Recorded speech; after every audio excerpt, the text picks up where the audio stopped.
എല്ലാവർക്കും നമസ്കാരം.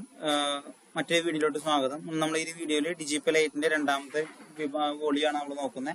ഇതിനകത്ത് നമ്മൾ പ്രധാനമായിട്ട് നമ്മൾ പറയാനായിട്ട് ആഗ്രഹിക്കുന്നത് ഡിജിപേ ലൈറ്റ് വഴി മണി ട്രാൻസ്ഫർ എങ്ങനെ ചെയ്യാം, അതുപോലെ തന്നെ രണ്ട് വാലറ്റുകൾ എങ്ങനെ ടോപ്പ് അപ്പ് ചെയ്യാം, വാലറ്റുകളുടെ ഫംഗ്ഷൻസ് എന്തൊക്കെയാണെന്നുള്ളതാണ് നമ്മൾ പ്രധാനമായിട്ടും പറയാനായിട്ട് ആഗ്രഹിക്കുന്നത്. നമ്മൾ നേരത്തെ സൂചിപ്പിച്ച പോലെ നമ്മൾ മുൻപത്തെ വീഡിയോയിൽ ഡിജിപേ ലൈറ്റ് വഴി ചെയ്യാവുന്ന AEPS സർവീസ് എങ്ങനെ ചെയ്യാൻ പറ്റുള്ള കാര്യങ്ങൾ നമ്മൾ നോക്കിയിരുന്നു. ഇനി മണി ട്രാൻസ്ഫർ ആണ്. നമ്മൾ ഇതിനകത്ത് സർവീസസ് ഓപ്ഷനിൽ മണി ട്രാൻസ്ഫർ എന്ന ഓപ്ഷൻ എടുക്കുക.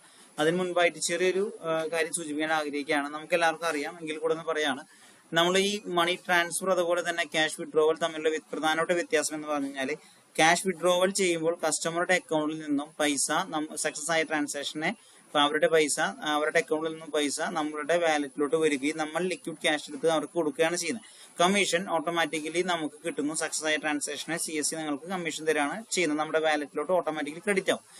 എന്നാൽ മണി ട്രാൻസ്ഫർ എന്ന് പറഞ്ഞു കഴിഞ്ഞാൽ നമ്മളുടെ അടുത്ത് ഒരാൾ വന്നിട്ട് പറയാണ് അദ്ദേഹത്തിന്റെ ഒരു സുഹൃത്തിന്, അദ്ദേഹത്തിന്റെ ഒരു ബന്ധുവിനോ പൈസ അയച്ചു കൊടുക്കണം. അപ്പൊ അദ്ദേഹത്തിന്റെ കയ്യിൽ നിന്നും ലിക്വിഡ് ക്യാഷ് നമ്മൾ വാങ്ങിച്ചിട്ട് നമ്മളുടെ വാലറ്റിലുള്ള പൈസയാണ് അവർ പറയുന്ന അക്കൗണ്ടിലോട്ട് നമ്മൾ ട്രാൻസ്ഫർ ചെയ്ത് കൊടുക്കുന്നത്. അപ്പൊ മണി ട്രാൻസ്ഫറും EPS വിഡ്രോവും നമ്മളുടെ പ്രധാനപ്പെട്ട വ്യത്യാസം എന്ന് പറഞ്ഞു കഴിഞ്ഞാൽ, മണി ട്രാൻസ്ഫർ ചെയ്യണമെങ്കിൽ നമുക്കൊരു വാലറ്റ് വേണം. ആ വാലറ്റിൽ പേയ്മെന്റ് പൈസ ബാലൻസ് ഉണ്ടായിരിക്കണം. ആ ബാലൻസ് വെച്ചിട്ടാണ് നമ്മൾ പൈസ ട്രാൻസ്ഫർ ചെയ്യുക. ക്യാഷ് വിഡ്രോവൽ എന്ന് പറഞ്ഞാൽ നമുക്ക്, കാരണം നമ്മൾ വിഡ്രോ ചെയ്യുമ്പോൾ ഓട്ടോമാറ്റിക്കലി കസ്റ്റമറുടെ അക്കൗണ്ടിൽ നിന്നും പൈസ നമ്മളുടെ വാലറ്റിലോട്ട് വരുന്നതായിരിക്കും. ഇവിടെ ഡിജിപേ ലൈറ്റിൽ നമുക്ക് നേരത്തെ സൂചിപ്പിച്ച പോലെ രണ്ട് വാലറ്റ് ഉണ്ട്. വാലറ്റ് 1, വാലറ്റ് 2 എന്ന് പറയുന്നത്. ഇതിൽ വാലറ്റ് 1 എന്ന് പറയുന്നത് മണി ട്രാൻസ്ഫർ ചെയ്യാനായിട്ടുള്ള വാലറ്റിനെയാണ് വാലറ്റ് 1 എന്ന് പറയുന്നത്. അതായത് മണി ട്രാൻസ്ഫർ ചെയ്യുന്നതിന് ആവശ്യമായിട്ടുള്ള പണം സൂക്ഷിക്കുന്ന വാലറ്റിനെയാണ് മണി ട്രാൻസ്ഫർ വാലറ്റ് 1 എന്ന് പറയുന്നത്. ഇതിലത്തെ പൈസ ഉപയോഗിച്ചിട്ടാണ് നമ്മൾ പണം ട്രാൻസ്ഫർ ചെയ്യുന്നത്. അതുകൊണ്ട് തന്നെ ഇതിലോട്ട് മാത്രമേ നമുക്ക് ടോപ്പ് അപ്പ് ചെയ്യാനായിട്ട് സാധിക്കുകയുള്ളൂ. ഇതിൽ നിന്ന് നമുക്ക് പിൻവലിക്കാൻ സാധിക്കില്ല.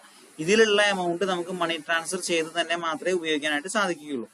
വാലറ്റ് 2 എന്ന് പറയുന്നത് cash withdrawal, AEPS cash withdrawal നടത്തുമ്പോൾ കസ്റ്റമറുടെ അക്കൗണ്ടിൽ നിന്നും സക്സസ് ആയ ട്രാൻസാക്ഷൻ അഗെയിൻസ്റ്റ് ആയിട്ട് കസ്റ്റമറുടെ അക്കൗണ്ടിൽ നിന്നും നമ്മളുടെ വാലറ്റിലോട്ട് വരുന്ന പൈസ സൂക്ഷിക്കുന്ന വാലറ്റിനെയാണ് വാലറ്റ് 2 എന്ന് പറയുന്നത്. അതുകൊണ്ട് തന്നെ ഓട്ടോമാറ്റിക്കലി ഈ വാലറ്റിൽ പൈസ ട്രാൻസാക്ഷൻ സക്സസ് ആയി ഓട്ടോമാറ്റിക്കലി വരും. അതുകൊണ്ട് തന്നെ നമുക്ക് ഇതിലോട്ട് ടോപ്പ് അപ്പ് ചെയ്യേണ്ട കാര്യമില്ല. ഇതിൽ നിന്ന് പിൻവലിക്കാൻ മാത്രമേ സാധിക്കുള്ളൂ. അതായത് ഒന്നില്ലെങ്കിൽ നമ്മളുടെ ബാങ്ക് അക്കൗണ്ടിലോട്ട് മാറ്റാം, അല്ലെങ്കിൽ മണി ട്രാൻസ്ഫർ ചെയ്യാനായിട്ട് വാലറ്റ് 1 ആ ബാലൻസ് കൺവേർട്ട് ചെയ്യാം. ഈ രണ്ട് ഓപ്ഷനാണ് വാലറ്റ് 1, വാലറ്റ് 2 എന്ന് പറയുന്നത്. അടുത്തായിട്ട് നമ്മൾ സർവീസസിൽ മണി ട്രാൻസ്ഫർ ഓപ്ഷൻ എടുക്കുന്നു. ഡിജിപേ ലൈറ്റിൽ മണി ട്രാൻസ്ഫർ ഓപ്ഷൻ നടക്കുന്ന പ്രോസസ് എന്ന് പറഞ്ഞാൽ, നമുക്ക് ആദ്യം തന്നെ ഒരു സെന്റർ വേണം. അതായത് ആര് പറഞ്ഞിട്ടാണോ നമ്മൾ ഒരാളുടെ അക്കൗണ്ടിലോട്ട് അയക്കുന്നത്, അല്ലെങ്കിൽ നമ്മളുടെ മുൻപിലുള്ള കസ്റ്റമർ ആരാണോ അവരെയാണ് നമ്മൾ സെന്റർ എന്ന് പറയുന്നത്. കാരണം ഈ വ്യക്തിക്ക് പകരമായിട്ടാണ് നമ്മൾ ആ പൈസ, അവർ പറയുന്ന പൈസ പറയുന്ന ആളുകളുടെ അക്കൗണ്ടിലോട്ട് ഇട്ട് കൊടുക്കുന്നത്. അപ്പൊ ഇവിടെ നമ്മൾ സെന്ററിനെ രജിസ്റ്റർ ചെയ്യണമെങ്കിൽ അവരുടെ മൊബൈൽ നമ്പറും OTP ആവശ്യമാണ്. ഓൾറെഡി നമ്മളുടെ സെന്ററിൽ രജിസ്റ്റർ ചെയ്ത് വെച്ചിട്ട് ആ സെന്റർ നമ്പർ അടിച്ചു കഴിഞ്ഞാൽ ഈ സെന്ററിന്റെ അണ്ടറിൽ നിങ്ങൾക്ക് എത്ര ബെനിഫിഷ്യറീനെ വേണമെങ്കിലും ആഡ് ചെയ്യാനായിട്ടുള്ള ഫെസിലിറ്റി ഉണ്ട്. ഇതിനകത്ത് നമുക്ക് അദ്ദേഹത്തിന്റെ ബെനിഫിഷ്യറി ആർക്കാണോ പൈസ വയ്ക്കേണ്ടത് എത്ര പേരെ വേണമെങ്കിൽ നമുക്ക് ആഡ് ചെയ്യാനായിട്ട് സാധിക്കും. അതിനായിട്ട് നമ്മൾ ട്രാൻസ്ഫർ, ഇതിനകത്ത് രണ്ട് ഓപ്ഷൻ ഉണ്ട്. ഒന്ന് റീഫണ്ട്, ട്രാൻസ്ഫർ എന്ന് പറയുന്നത്. ഇതിൽ ട്രാൻസ്ഫർ എന്ന് പറഞ്ഞാൽ പൈസ അയക്കാനായിട്ടുള്ള നെക്സ്റ്റ് സ്റ്റെപ്പ് ആണ്. റീഫണ്ട് എന്നതുകൊണ്ട് ഉദ്ദേശിക്കുന്നത് ഏതെങ്കിലും ട്രാൻസാക്ഷൻ ചെയ്ത് നമ്മളിലേക്ക് തിരിച്ചു വന്നിട്ടുണ്ടെങ്കിൽ അത് OTP പ്രോസസ്സ് വെച്ചിട്ടാണ് നമ്മൾ റീഫണ്ട് എടുക്കുക. അപ്പൊ അതിനുള്ള പ്രോസസ്സിനെയാണ് റീഫണ്ട് എന്ന് പറയുന്നത്. നമ്മൾ ട്രാൻസ്ഫർ ആണ് ചെയ്യുന്നതെങ്കിൽ ട്രാൻസ്ഫർ കൊടുക്കുക. അടുത്തതായിട്ട് നമുക്ക് വേണ്ടത്, ഇവരുടെ ബെനിഫിഷ്യറി ആരാണോ അവരെ നമുക്ക് അവരുടെ അക്കൗണ്ട് ഡീറ്റെയിൽസ് നമുക്ക് ആഡ് ചെയ്യണം. അതിന് വേണ്ടിയിട്ട് ആഡ് ബെനിഫിഷ്യറി എന്ന് പറഞ്ഞ ഓപ്ഷനിൽ അവരുടെ അക്കൗണ്ട് നമ്പർ, ബാങ്കിന്റെ പേര്, IFSC code, beneficiary name, mobile number ഇതെല്ലാം കറക്റ്റായി എൻ്റർ ചെയ്തതിന് ശേഷം നമുക്ക് രണ്ട് ഓപ്ഷൻ ഉണ്ട്. അടുത്തത് ഒന്ന് ആഡ് ബെനി ഉണ്ട്, രണ്ട് വെരിഫൈ ബെനി ഉണ്ട്. അതായത് ആഡ് ബെനി എന്ന് പറഞ്ഞാൽ ജസ്റ്റ് ബെനിഫിഷ്യറിനെ ആഡ് ചെയ്യുക. ഇനി വെരിഫൈ എന്ന് പറഞ്ഞു കഴിഞ്ഞാൽ നമ്മൾ ₹1 അവരുടെ അക്കൗണ്ടിലോട്ട് ഇട്ട് ചെക്ക് ചെയ്യുന്ന പ്രോസസ്സിനാണ് വെരിഫൈ ബെനി എന്ന് പറയുന്നത്. ഇതിനെ നമുക്ക് ₹1 കോസ്റ്റ് വരുന്നുണ്ട്.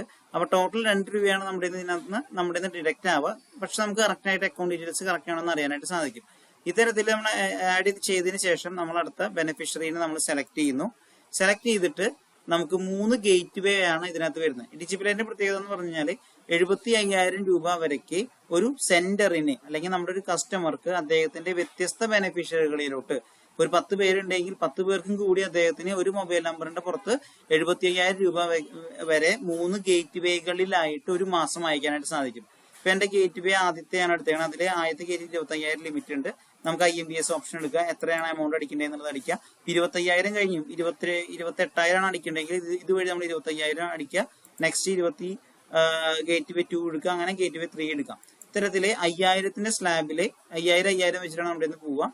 അത്തരത്തില് 75,000 രൂപ വരെ നമുക്ക് ഒരു വ്യക്തിക്ക് ഒരു സെന്റർക്ക് വ്യത്യസ്ത ബെനിഫിഷ്യറികളിലോട്ട് ഒരു മാസം വ്യത്യസ്ത 3 ഗേറ്റ് വേകളിലായിട്ട് അയക്കാം. ഇൻ കേസ് നമ്മുടെ 3 ഗേറ്റും ഫിൽ ആയെങ്കിൽ ആ സെന്ററിന് ജസ്റ്റ് ഒരു ഫോൺ നമ്പർ കൂടെ കൊടുത്ത് OTP എൻ്റർ ചെയ്ത് കഴിഞ്ഞാൽ മറ്റ് സെന്റർ ID എടുക്കാവുന്നതാണ്. സെയിം ആളുകളെ നമുക്ക് അതിലോട്ട് ആഡ് ചെയ്തിട്ട് പൈസ ട്രാൻസ്ഫർ ചെയ്യാനായിട്ട് സാധിക്കും. ഇതാണ് നമ്മളുടെ പൈസ ട്രാൻസ്ഫർ ചെയ്യുന്ന പ്രോസസ്സ് എന്ന് പറയുന്നത്. ഇനി ഇതിലോട്ട് നമ്മൾ എങ്ങനെ പൈസ ടോപ്പ് അപ്പ് ചെയ്യാം, അതായത് ഈ പൈസ ട്രാൻസ്ഫർ ചെയ്യണമെങ്കിൽ നമ്മുടെ വാലറ്റിൽ പൈസ വേണമെന്നുള്ളത് നമ്മൾ നേരത്തെ സൂചിപ്പിച്ചു. അതെങ്ങനെ ചെയ്യാമെന്നുള്ളത് നമ്മൾ നോക്കുന്നത്. നമ്മൾ ഇതിനകത്ത് വാലറ്റ് ടോപ്പ് അപ്പ് എന്ന് പറഞ്ഞ ഓപ്ഷൻ എടുക്കുന്നു.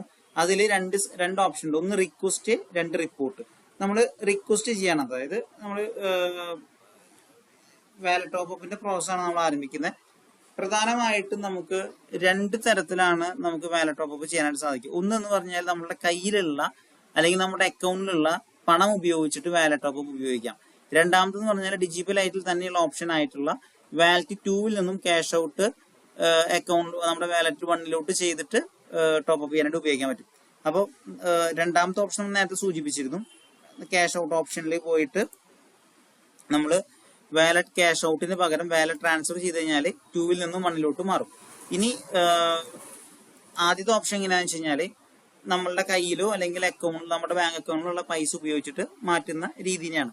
അതിൽ തന്നെ വ്യത്യസ്ത ഓപ്ഷനുകളുണ്ട്. ഒന്നെന്ന് പറഞ്ഞു കഴിഞ്ഞാൽ നമ്മളുടെ അടുത്ത് ഇപ്പോൾ സ്റ്റേറ്റ് ബാങ്ക് ഓഫ് ഇന്ത്യ അല്ലെങ്കിൽ PNB ബ്രാഞ്ചസ് ഉണ്ടെങ്കിൽ, ഇതിലിപ്പോ സ്റ്റേറ്റ് ബാങ്ക് ഓഫ് ഇന്ത്യ മാത്രമാണ്, PNBയുടെ അക്കൗണ്ട് ഡീറ്റെയിൽസ് നമുക്ക് അവൈലബിൾ ആണ്.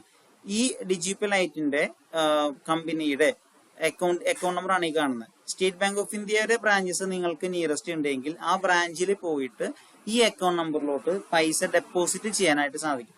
ഡെപ്പോസിറ്റ് ചെയ്തതിനു ശേഷം നമുക്ക് ഇവിടെ സ്ലിപ്പ് കിട്ടും, നമുക്ക് കൗണ്ടർ റെസിപ്റ്റ് കിട്ടും. ആ കൗണ്ടർ റെസിപ്റ്റുമായിട്ട് നമ്മുടെ സെന്ററിൽ എത്തിയതിനു ശേഷം ക്യാഷ് ഡെപ്പോസിറ്റ് ആണെങ്കിൽ നമ്മൾ ഡേറ്റ് കൊടുക്കുക, ക്രെഡിറ്റ് ചെയ്ത ഡേറ്റ് കൊടുക്കുക, ഡെപ്പോസിറ്റ് എമൗണ്ട് എത്ര ആണെങ്കിൽ അത് കൊടുക്കുക. ബാങ്ക് റെഫറൻസ് നമ്പർ എന്നുള്ളിടത്ത് കസ്റ്റമറുടെ രജിസ്റ്റർ ചെയ്തിട്ടുള്ള BLEയുടെ രജിസ്റ്റർ ചെയ്തിട്ടുള്ള മൊബൈൽ നമ്പർ എൻ്റർ ചെയ്യുക. റിമാർക്സ് എന്നുള്ളിടത്ത് മാത്രം നമ്മൾ എന്ത് ചെയ്യണം, ബ്രാഞ്ച് ഡെപ്പോസിറ്റ് അതുപോലെ തന്നെ നമ്മുടെ SBI ബാങ്ക് അതിന്റെ ബ്രാഞ്ചിന്റെ പേര്, നമ്മൾ ഡെപ്പോസിറ്റ് ചെയ്ത ബ്രാഞ്ചിന്റെ പേര്, അതിന്റെ IFSC കോഡ്, നമ്മളുടെ യൂസർ ID, അതായത് CSC നമ്മുടെ ഡിജിറ്റൽ യൂസർ ID എൻ്റർ ചെയ്ത് കൊടുത്തിട്ട് ആ കൗണ്ടർ റെസിപ്റ്റും അപ്ലോഡ് ചെയ്ത് കഴിഞ്ഞിട്ട് ഡെപ്പോസിറ്റ് ഓപ്ഷൻ കൊടുത്തു കഴിഞ്ഞാൽ ഇത് അപ്ലോഡ് ആവും. അപ്ലോഡായി 30 മിനിറ്റ്സിനുള്ളിൽ നമുക്ക് നമ്മളുടെ വാലറ്റിൽ റിഫ്ലക്ട് ചെയ്യുന്നതായിരിക്കും. ഇതേപോലെ തന്നെയാണ് നമുക്ക് ബ്രാഞ്ചസിന് പകരം CDM മെഷീൻസ് നിങ്ങൾക്ക് അവിടെ അവൈലബിൾ ആണെങ്കിൽ അതിന് പകരം നമ്മൾ സെയിം ക്യാഷ് ഡെപ്പോസിറ്റിനെ സെലക്ട് ചെയ്യുക. ആകെ 2 ചേഞ്ചസേ ഉള്ളൂ. നമ്മളുടെ ബ്രാഞ്ച് ഡെപ്പോസിറ്റിന് പകരം CDM ഡെപ്പോസിറ്റ് എന്നുള്ളത് കൊടുക്കുക. അതിനുശേഷം ബാങ്ക് റെഫറൻസ് നമ്പറിന്റെ അവിടെ നേരത്തെ നമ്മൾ രജിസ്റ്റർ ചെയ്ത മൊബൈൽ നമ്പറാണ് ഉപയോഗിച്ചിരുന്നതെങ്കിൽ ഇപ്രാവശ്യം CDM ട്രാൻസാക്ഷൻ ചെയ്യാനായിട്ട് ഏത് മൊബൈൽ നമ്പറാണ് ഉപയോഗിച്ചിരിക്കുന്നത് ആ മൊബൈൽ നമ്പർ കൊടുക്കുക. ഇതിൽ സെയിം ഓപ്ഷൻസ് ഒരു കാര്യം കൂടിയും പറ്റുമെങ്കിൽ നമുക്ക് ആഡ് ചെയ്യാം. അതായത് ഓരോ CDMനും ഒരു യൂണിക് നമ്പർ ഉണ്ടായിരിക്കും. ആ CDMന്റെ യൂണിക് നമ്പർ കൂടെ ആഡ് ചെയ്യുക, റെസിപ്റ്റ് അപ്ലോഡ് ചെയ്യുക, ഡെപ്പോസിറ്റ് ഓപ്ഷൻ കൊടുക്കുക. അടുത്തൊരു ഓപ്ഷനാണ് നമ്മുടെ നെറ്റ് ബാങ്കിങ് ഉപയോഗിച്ചിട്ട്, അതായത് നമുക്ക് ഇപ്പൊ ഉദാഹരണം നമ്മളുടെ IMBS നമുക്കുള്ള ബാങ്ക് അക്കൗണ്ടിൽ IMBS ഓപ്ഷൻ ഉണ്ട്. നെറ്റ് ബാങ്കിൽ IMBS ഓപ്ഷൻ ഉപയോഗിച്ചിട്ട് ഈ ഡിജിറ്റൽ ലൈറ്റിന്റെ അക്കൗണ്ടിലോട്ട് ഫണ്ട് ആദ്യം ട്രാൻസ്ഫർ ചെയ്ത് വെക്കാം. അതിനുശേഷം നമുക്കിവിടെ റിക്വസ്റ്റ് റേസ് ചെയ്യാം. അപ്പൊ അങ്ങനെ ചെയ്യുമ്പോൾ ക്യാഷ് ഡെപ്പോസിറ്റ് അടുത്തത് IMBS സെലക്ട് ചെയ്യുക. ഇവിടെ state bank of India select ചെയ്യുന്ന ഉറപ്പ് വരുത്താം. അതിനുശേഷം IMBS സെലക്ട് ചെയ്തതിനു ശേഷം ഡേറ്റ്, എമൗണ്ട്, നമ്മളുടെ ബാങ്കിന്റെ പേര്, നമ്മളുടെ bank account number, bank reference number. Normally transaction reference number ആണ് ഇവിടെ എൻ്റർ ചെയ്യേണ്ടത്. പല ബാങ്കുകൾക്കും സെപ്പറേറ്റ് ഫോർമാറ്റിലാണ്. ഇപ്പൊ SBI ടു SBIയുടെ ഒക്കെ ആകുമ്പോൾ ആൽഫ ന്യൂമറിക് ഉണ്ട്. HDFCയുടെ RRN നമ്പറാണ് കറക്റ്റ് 12 അക്കമുള്ള ന്യൂമറിക് ഡിജിറ്റ് ആണ്. അപ്പൊ കറക്റ്റ് ട്രാൻസാക്ഷൻ റെഫറൻസ് നമ്പർ ഏതാണോ അതാണ് ഇവിടെ കൊടുക്കേണ്ടത്. ബാങ്കിന്റെ പേര്, റിമാർക്സ്, നമ്മൾ ആകെ ഒരു ചേഞ്ചസ് മാത്രമേ വരുത്തുന്നുള്ളൂ. നമ്മൾ നേരത്തെ ക്യാഷ് ഡെപ്പോസിറ്റ് കൊടുത്ത് ഇവിടെ IMBS ഫണ്ട് ട്രാൻസ്ഫർ നമ്മളിവിടെ കമന്റിൽ ഇടുന്നു.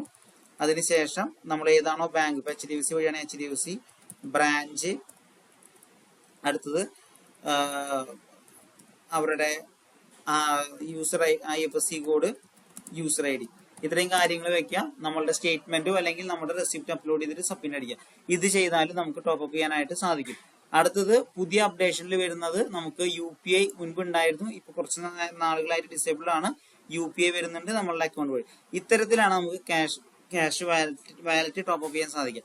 അപ്പൊ ഈ ആദ്യത്തെ ഓപ്ഷൻ, അതായത് അക്കൗണ്ട് വഴിയോ അല്ലെങ്കിൽ ക്യാഷ് വഴിയോ ചെയ്യുമ്പോൾ നമുക്ക് എങ്ങനെയാണ് ഇതിന്റെ പ്രോസസ്സ് എന്ന് വെച്ച് കഴിഞ്ഞാല്, ഇപ്പൊ നമ്മളൊരാൾക്ക് പൈസ അയക്കുമ്പോൾ നമ്മളൊരു സ്ക്രീൻഷോട്ട്, ഞാൻ നിങ്ങൾക്കൊരു ഗൂഗിൾ പേ വഴി കുറച്ച് പൈസ അയച്ചു തന്നു കഴിഞ്ഞാല് ഞാൻ നിങ്ങൾക്ക് ഒരു സ്ക്രീൻഷോട്ട് അയച്ചു തരുന്നു.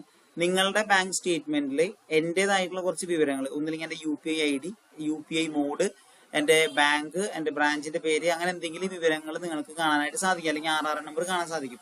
അതേ വിവരം ഞാൻ അയച്ചു തരുന്ന സ്ക്രീൻഷോട്ടിൽ ഉണ്ടെങ്കിൽ അത് ചെക്ക് ചെയ്തിട്ട് നമുക്ക് ഉറപ്പുവരുത്താനായിട്ട് പറ്റും ഇന്ന ആള് തന്നെയാണ് അയച്ചത്. സെയിം പ്രോസസ്സാണ് നമ്മളിവിടെ ചെയ്യുന്നത്. നമ്മൾ ഏത് മോഡിലൂടെയാണോ അവരുടെ അക്കൗണ്ടിലോട്ട് പൈസ അയക്കുന്നത്, അവരുടെ സ്റ്റേറ്റ്മെന്റ് റിഫ്ലക്ട് ചെയ്യുന്ന കുറച്ച് കാര്യങ്ങൾ, അതായിരിക്കും നമ്മൾ റിമാർക്സിൽ റിഫ്ലക്ട് ചെയ്യാൻ സാധ്യതയുള്ള കാര്യങ്ങളാണ് നമ്മൾ റിമാർക്സിൽ എൻ്റർ ചെയ്യുന്നത്. ഈ റിമാർക്സ് ഒത്തു നോക്കിയിട്ടാണ് അവര് പൈസ നമുക്ക് ടോപ്പ് അപ്പ് ചെയ്ത് വരുന്നത്. നോർമൽ കേസിൽ 30 മിനിറ്റ്സിനുള്ളിൽ തന്നെ ഇതായി വരാറുണ്ട്. ഇത്തരത്തിൽ വാലറ്റ് ടോപ്പ് അപ്പ് ചെയ്തിട്ട് നമുക്ക് ഈ രണ്ട് ഓപ്ഷനിൽ വാലറ്റ് ടോപ്പ് അപ്പ് ചെയ്തിട്ട് നമുക്ക് കൂടുതൽ ട്രാൻസാക്ഷൻ ചെയ്യാൻ സാധിക്കും. ഇത് കൂടാതെ ഒരു ഓപ്ഷൻ കൂടെ നമുക്ക് അവൈലബിൾ ആണ്, അതായത് ആക്സിസ് ബാങ്കിന്റെ CDM കാർഡ് നമുക്ക് അവൈലബിൾ ആണ്. ആക്സിസ് ബാങ്കിന്റെ CDM മെഷീൻസ് നിങ്ങൾക്ക് അടുത്തുണ്ട് എങ്കിൽ ഈ ഡിജിറ്റൽ ലൈറ്റിന്റെ മൊബൈൽ ആപ്ലിക്കേഷൻ വഴി നിങ്ങൾക്ക് ആക്സിസ് ബാങ്കിന്റെ CDM കാർഡ് പർച്ചേസ് ചെയ്യാൻ പറ്റും. 247 രൂപയാണ് വൺ ടൈം ചാർജ് ആണ് വരുന്നത്. അതുവഴി നിങ്ങൾക്ക് നിയറസ്റ്റിലെ ആക്സിസ് ബാങ്കിന്റെ CDM-ൽ പോയിട്ട് പൈസ ഡെപ്പോസിറ്റ് ചെയ്യാൻ സാധിക്കും. ഡീറ്റെയിൽസ് എൻ്റർ ചെയ്ത് കൊടുക്കേണ്ട ആവശ്യകത വരുന്നില്ല. നമ്മൾ കാർഡ് സ്വൈപ്പ് ചെയ്താൽ മാത്രം, ഇൻസേർട്ട് ചെയ്താൽ മാത്രം മതി. കൂടുതൽ ഡീറ്റെയിൽസ് അതിൽ തന്നെ വരുന്നതായിരിക്കും. അപ്പൊ ഇത്തരത്തില് നമുക്ക് ഈ ഒരു ഓപ്ഷൻ വഴിയും നമുക്ക് എന്ത് ചെയ്യാം, വാലറ്റ് ടോപ്പ് അപ്പ് ചെയ്യാനായിട്ട് സാധിക്കും. ഇതുവഴി കൂടുതൽ ട്രാൻസാക്ഷൻ ചെയ്യാനായിട്ട് സാധിക്കും. ഇത്രയുമാണ് പ്രധാനമായിട്ട് നമുക്ക് ഇതിനകത്ത് ഡിജിറ്റൽ ലൈറ്റിൽ വരുന്ന കാര്യങ്ങൾ. അപ്പൊ ഈ ട്രാൻസാക്ഷൻസ് എല്ലാം കറക്റ്റ് ആയിട്ട് നിങ്ങൾ ചെയ്ത് കൂടുതൽ സർവീസ് ചെയ്യാനായിട്ട് ശ്രമിക്കുക.